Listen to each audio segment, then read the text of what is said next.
বিতাড়িত শয়তানের কাছ থেকে আল্লাহ পাকের সাহায্য প্রার্থনা করি। আমাদের প্রাণপ্রিয় সর্বশেষ এবং সর্বশ্রেষ্ঠ নবী হজরত মোহাম্মদ সাল্লাল্লাহু আলাইহি সাল্লামের প্রতি দরুদ ও সালামের মাধ্যমে স্মরণ করি। টু বিল্ড কোরআনী জীবন নামক ইউটিউব চ্যানেলে আমি জালালউদ্দিন মণ্ডল অত্যন্ত গুরুত্বপূর্ণ, খুবই প্রয়োজনীয় একটা বিষয় আলোচনা করতে এসেছি। আজকের আলোচ্য বিষয় কুরআনী শিক্ষায় সন্তুষ্টি, স্যাটিসফ্যাকশনস উইথ কোরআনিক এডুকেশন। আমরা সন্তুষ্টি হই, আত্মসন্তুষ্ট থাকি, কোনো কোনো বিষয়ের উপর আমরা সন্তুষ্ট হই, কিন্তু আল্লাহ পাক পবিত্র কোরআন পাকের মাধ্যমে সারা বিশ্ববাসীকে যে বার্তা, যে শিক্ষা, যে জ্ঞান, যে বিশ্বাস, যে আস্থা রাখাতে চেয়েছেন পবিত্র কোরআনের মেসেজ দিয়ে মাধ্যমে, আমরা সেইটাকে আজকে এই সংক্ষিপ্ত পরিচয়ে আমি আপনাদের সামনে উপস্থাপন করব। এই উদ্দেশ্যকে সামনে রেখে আমি পবিত্র কোরআনের 5টা সূরা থেকে 12টা আয়াতকে সঞ্চয়ন করতে পেরেছি, যেগুলোকে আমি 5টা বিষয়ভিত্তিক শিক্ষা হিসাবে পয়েন্ট করে নির্দিষ্ট করে আপনাদের সামনে সংক্ষিপ্তভাবে উপস্থাপন করব। এই কোরআনী শিক্ষার আলো, কোরআনী শিক্ষার জ্ঞানের আলোয় যদি আপনাদের চেতনা একটু সামান্যতম আলোকিত হয়, তাহলে সঙ্গে সঙ্গে এই সমস্ত শিক্ষাকে সারা পৃথিবীর মাপে, সারা পৃথিবীর বিশ্ববাসীর কাছে পৌঁছে দেওয়ার জন্য আপনারা শেয়ার করবেন, এই চ্যানেলকে সাবস্ক্রাইব করবেন, এই আশা রেখে আমি শুরু করছি। ভাই জেনে নিন, আল্লাহ পাক জানাতে চেয়েছেন আমাদের, আল্লাহ পাক জানিয়ে দিয়েছেন আল্লাহ এবং বান্দার সন্তুষ্টি কিসে আছে। জেনে নি ভাই, আল্লাহ পাক জানাচ্ছেন সূরা আনামের 119 নম্বর আয়াত আল্লাহ পাক জানাচ্ছেন, আল্লাহ বলবেন, এ সেই দিন যেদিন সত্যবাদী যারা সত্যবাদী, ন্যায়পন্থী, যারা সত্যবাদী, যারা শরীয়তকে, আল্লাহকে, নবীকে যারা সত্য বলে মেনে নিয়েছিল, সেই সত্যবাদী ন্যায়পন্থী যারা, তারা তাদের সততার জন্য পুরস্কৃত হবে। তাদের জন্য আছে জান্নাত, যার নিচে নদী বইবে, সেখানে তারা চিরকাল থাকবে, অনন্তকাল লাগবে, আজীবন তারা সেখানে থাকবে। আর আল্লাহ তাদের প্রতি সন্তুষ্ট হবেন। আল্লাহ তাদের প্রতি সন্তুষ্ট হবেন, বা তাদের প্রতি আল্লাহ সন্তুষ্ট থাকবেন, এবং তারাও আল্লাহর প্রতি সন্তুষ্ট থাকবেন। আর এটাই মহাসাফল্য, আল্লাহ পাক জানিয়েছেন মহাসাফল্য যেটা, যেদিন সত্যবাদীরা তাদের সততার জন্য পুরস্কৃত হবেন, তাদের পুরস্কার হবে কি, চিরস্থায়ী একটা জান্নাত, যার নিচে নদী বইবে। আল্লাহ তাদের প্রতি সন্তুষ্ট হবেন এবং তারাও আল্লাহর প্রতি সন্তুষ্ট হবেন। পারস্পরিক সন্তুষ্টি থাকবেন, সন্তুষ্টি, আল্লাহ তাদের প্রতি সন্তুষ্ট থাকবেন, তারাও আল্লাহর প্রতি সন্তুষ্ট থাকবেন। সেই দিনে যেদিন সত্যবাদীরা পুরস্কৃত হবেন, আল্লাহ পাক তাদেরকে সন্তুষ্ট চিত্তে তাদেরকে পুরস্কৃত করবেন। আর সেটাই মহা সাফল্য। আমরা সারা বিশ্বব্যাপী বাসী যেন এই মহা সাফল্য অর্জন করতে পারি। আল্লাহ পাক যেন আমাদের প্রতি সন্তুষ্ট হন এবং আমরা যেন আল্লাহ পাকের প্রতি সন্তুষ্ট হই, এই দিন যেন আমাদের জীবনে আসে, এবং সেই লক্ষ্যে আমাদের এগিয়ে যেতে হবে। 2 নম্বর বিষয়ভিত্তিক শিক্ষা, আল্লাহ পাক জানিয়ে দিয়েছেন আল্লাহ এবং তার রসুল যা দিয়েছেন তাতে তুষ্ট এবং সন্তুষ্ট থাকা উচিত। আল্লাহ পাক মেসেজ দিচ্ছেন সূরা তাওবার 59 নম্বর আয়াতে, সূরা তাওবার 59 নম্বর আয়াতে আল্লাহ পাক মেসেজ দিচ্ছেন কি, আল্লাহ ও তার রসুল যা দিয়েছেন তাতে তুষ্ট বা সন্তুষ্ট থাকার কথা বলে দিয়েছেন। আল্লাহ এবং তার রসুল ওদের যা দিয়েছেন তাতে যদি ওরা সন্তুষ্ট হতো তাহলে বড় ভালো হতো। আর যদি বলতো কি, আল্লাহই আমাদের জন্য যথেষ্ট, আল্লাহর জন্য আল্লাহ অবশ্যই শীঘ্রই নিজ অনুগ্রহে আমাদের দয়া করবেন ও তার রসুল ও দান করবেন। বলছে আল্লাহ অতি শীঘ্রই, অবশ্যই শীঘ্রই নিজ অনুগ্রহে আমাদের জন্য দান করবেন, ও তার রসুলও দান করবেন আমাদের জন্য। আর আমরা আল্লাহর ভক্ত, আল্লাহর বান্দা, এই বিশ্বাস রাখতে হবে।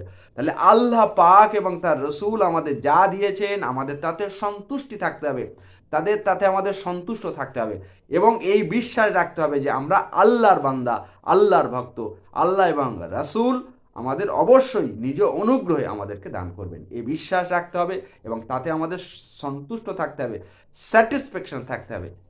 আল্লাহ পাকে মেসেজ দিয়েছেন, তাহলে আল্লাহর প্রাপ্তি, আল্লাহ যা কিছু আমার প্রাপ্তি সবই আল্লাহ প্রদেয়, আল্লাহ দিয়েছেন। আল্লাহ যা দিয়েছেন তাতে সন্তুষ্ট। আল্লাহ পাক যা দেননি আমাকে, আমার জন্য ভালো নয় বলে আল্লাহ পাক তা দেননি। তাই অসন্তুষ্টি রাখা যাবে না, সন্তুষ্ট থাকতে হবে আল্লাহ এবং তার রসুল যা দিয়েছেন তার প্রতি। তারপর 3 নম্বর যে বিষয়ভিত্তিক শিক্ষা আল্লাহ পাক জানিয়ে দিয়েছেন, আল্লাহর সন্তুষ্টি সবচেয়ে ভালো, আল্লাহর সন্তুষ্টি সবচেয়ে ভালো। সূরা তাওবার 72 নম্বর আয়াত আল্লাহ পাক জানিয়ে দিয়েছেন, আল্লাহ বিশ্বাসী নরনারীদের, যারা বিশ্বাসী নরনারী তাদেরকে আল্লাহ পাক কি দিয়েছেন? জান্নাতের প্রতিশ্রুতি দিয়েছেন। জান্নাত, চিরস্থায়ী সুখের জায়গা, চির সুখের জায়গা, চির শান্তির জায়গা, চির সুখের জায়গা জান্নাত দিয়েছেন। কাদের? যারা বিশ্বাসী, যারা মুমিন, যারা ফরেজগার, যারা মুত্তাকি নরনারী, তাদেরকে জন্য আল্লাহ পাক জান্নাত দিয়েছে, যার নিচে কি বইবে? নদী বইবে। সেখানে তারা চিরকাল থাকবে। আর আল্লাহ প্রতিশ্রুতি দিয়েছেন তাদের উত্তম আবাস, উত্তম আবাসস্থল, উত্তম স্থায়ী আবাসস্থল জান্নাতের প্রতিশ্রুতি দিয়েছেন। আর আল্লাহর সন্তুষ্টি সবচেয়ে ভালো। আল্লাহ সন্তুষ্ট হবে এদের প্রতি।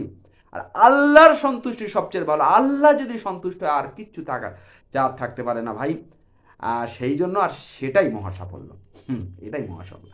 আল্লাহ যদি আমার প্রতি সন্তুষ্ট হয় সেটাই মহাসাফল্য। কারণ আল্লাহ সন্তুষ্ট হলে চিরস্থায়ী একটা জান্নাত দেবে, চিরকাল যার নিচে নদী বইবে। আর আল্লাহর সন্তুষ্টিটাই সবচেয়ে বড় কথা, সবচেয়ে ভালো কথা আল্লাহ জানেন। আমাদের যেন সবাই যেন আল্লাহর সন্তুষ্টি যেন অর্জন করার জন্য আমরা সর্বদাই প্রচেষ্ট থাকি, সচেষ্ট থাকি, প্রয়াসী হই। আল্লাহর সন্তুষ্টি অর্জন করার জন্য আল্লাহ পাকের যে জীবন বিধান পবিত্র কোরআন পাক দিয়েছেন, সেই জীবন বিধানে পরিপূর্ণভাবে আত্মসমর্পণের মাধ্যমে, বিশ্বাসের মাধ্যমে, আত্মসমর্পণের মাধ্যমে আল্লাহর সন্তুষ্টি অর্জনের অভিলাষী হয়ে, প্রয়াসী হয়ে আমাদের জীবনযাপন করতে হবে ভাই। সেই জন্য আমি 4 নম্বর যে বিষয়ভিত্তিক শিক্ষা আল্লাহ পাক জানিয়ে দিয়েছেন, প্রশান্ত আত্মা, প্রশান্ত আত্মাকে সন্তুষ্ট চিত্তে প্রতিপালকের কাছে ফিরে তাকে সন্তুষ্ট করার পরামর্শ দিয়েছেন। খুব গুরুত্বপূর্ণ ভাই। সূরা বালাদের 27 থেকে 30 নম্বর আয়াত আল্লাহ পাক জানিয়ে দিয়েছেন, হে প্রশান্ত আত্মা, হে প্রশান্ত আত্মা, হে শান্ত স্যাটিসফাইড আত্মা, হে প্রশান্ত আত্মা, তুমি তোমার প্রতিপালকের কাছে ফিরে এসো। প্রশান্ত আত্মাকে বলেছেন, হে প্রশান্ত আত্মা, তুমি তোমার প্রতিপালকের কাছে ফিরে এসো, নিজে সন্তুষ্ট হও এবং তাকে সন্তুষ্ট কর। প্রশান্ত আত্মা যারা, যারা বিশ্বাসী, মুত্তাকি, ফরেজগার, যারা বিশ্বাসী মানুষ, পরিপূর্ণ বিশ্বাসী মানুষ, সেই মুত্তাকি ফরেজগার মানুষদের প্রশান্ত আত্মা বলেছেন, হে প্রশান্ত আত্মা, তোমরা তোমার প্রতিপালকের কাছে, আল্লাহর কাছে ফিরে এসো। কিভাবে এসো? সন্তুষ্ট চিত্তে, সন্তুষ্ট হয়ে এসো, আর তাকে সন্তুষ্ট করো, আল্লাহ পাককে সন্তুষ্ট করো, আমার বান্দা এবং দাসেদের সামিল করো, আর আমার জান্নাতে প্রবেশ করো। তাদেরকে বলবে, আমার জান্নাতে প্রবেশ করো, আমার বান্দা এবং দাসেদের সামিল করো এর মধ্যে, এই সন্তুষ্ট আল্লাহ পাকের সন্তুষ্টির মধ্যে আমাদেরকে সামিল করো, আর আমাদেরকে কি জান্নাতে প্রবেশ করে দেবেন আল্লাহ পাক, তখন তোমাদেরকে জান্নাতে প্রবেশ করাবেন। তাহলে এই সন্তুষ্ট আত্মাকে, প্রশান্ত আত্মাকে, আমাদের প্রত্যেকের প্রশান্ত আত্মাকে সন্তুষ্ট করে প্রতিপালকের কাছে ফিরে যাওয়ার জন্য আল্লাহ পাক যে পরামর্শ দিয়েছেন, যেন আমরা সে পরামর্শ পালন করতে পারি। তারপরে 5 নম্বর যে বিষয়ভিত্তিক শিক্ষা আল্লাহ পাক জানিয়ে দিচ্ছেন, প্রতিপালকের সন্তুষ্টির আশায়, খুব ভালো করে মনে রাখবো ভাই, প্রতিপালকের সন্তুষ্টির আশায় আত্মশুদ্ধি লাভের জন্য ধন সম্পদ দানকারীরা সন্তুষ্ট হবেন ও সফলতা পাবে। ভাই, প্রতিপালকের সন্তুষ্টি আমরা কিভাবে পাবো? আল্লাহ পাক জানিয়ে দিয়েছেন সূরা লাইলের 18 থেকে 21 নম্বর আয়াত আল্লাহ পাক জানিয়ে দিয়েছেন, যে ধন সম্পদ দান করে, যে ধন সম্পদ দান করে আত্মশুদ্ধির জন্য, নিজেকে পিউরিফাইড করার জন্য, নিজেকে শুদ্ধ করার জন্য, পবিত্র করার জন্য, যে ধন সম্পদ দান করে আর কারো প্রতি অনুগ্রহের বা প্রতিদানের প্রত্যাশা নয়, আমাদের আল্লাহ প্রদেয় সমস্ত ধন সম্পদ, অর্থ সম্পদ আমরা যদি আল্লাহ যেভাবে দান করতে বলেছেন, আল্লাহর সন্তুষ্টির জন্য, আল্লাহ পাকের সন্তুষ্টির জন্য, আল্লাহ যাদেরকে দান করতে বলেছেন, যেভাবে দান করতে বলেছেন, সেইভাবে তাদেরকে কেবলমাত্র আল্লাহর সন্তুষ্টির জন্য যদি আমরা দান করি, আর অন্য কারোর প্রতি অনুগ্রহ, প্রতিদানের প্রত্যাশী না হয়ে, এই দানটা যেন অন্য কারোর প্রতি অনুগ্রহ বা কারো প্রতিদান প্রত্যাশী না হয়ে যদি আমরা দান করি, কেবল মহান আল্লাহ, স্রষ্টা আল্লাহ সন্তুষ্টি লাভের জন্য যদি আমরা দান করি, তাহলে সে সন্তুষ্ট হবেন, আল্লাহ পাক সন্তুষ্ট হবেই। এটা আল্লাহ পাক জানিয়ে দিয়েছেন। তাহলে এইভাবে আল্লাহ প্রদেয় সমস্ত আমাদের ধন সম্পদ যা অর্জন হয়েছে, শিক্ষা, জ্ঞান, বুদ্ধি, রুচি, ধন সম্পদ, অর্থ, সমস্ত কিছু যা কিছু আল্লাহ পেয়েছে, আল্লাহ প্রদেয় যে সমস্ত কিছু, সমস্ত কিছু আল্লাহর সন্তুষ্টি লাভের জন্য আল্লাহ যেভাবে দান করতে বলেছেন, যেভাবে দিতে বলেছেন, সেইভাবে সবার মধ্যে বিলিয়ে দিয়ে আল্লাহ পাককে সন্তুষ্ট করতে হবে। তাহলে প্রতিপালকের সন্তুষ্টি আশায় আত্মশুদ্ধি লাভের জন্য ধন সম্পদ দানকারী হয়ে আল্লাহ পাকের সন্তুষ্ট করে আমরা যেন সফলতা অর্জন করতে পারি, সারা বিশ্ববাসী এই মেসেজ আমরা যেন গ্রহণ করতে পারি। শেষ করব সূরা শামসের 9 নম্বর আয়াত দিয়ে। সূরা শামসের 9 নম্বর আয়াত আল্লাহ পাক জানিয়ে দেয়, যে নিজেকে পবিত্র করে সেই সফল হবে। আল্লাহ পাক জানি যে নিজেকে পবিত্র করে, আমরা যেন নিজেকে পবিত্র করে, নিজেকে শুদ্ধ করে, নিজের প্রতি আল্লাহর প্রতি যেন সন্তুষ্টি আমরা অর্জন করতে পারি, আমাদের প্রতি আল্লাহর সন্তুষ্টি যেন অর্জন করতে পারি।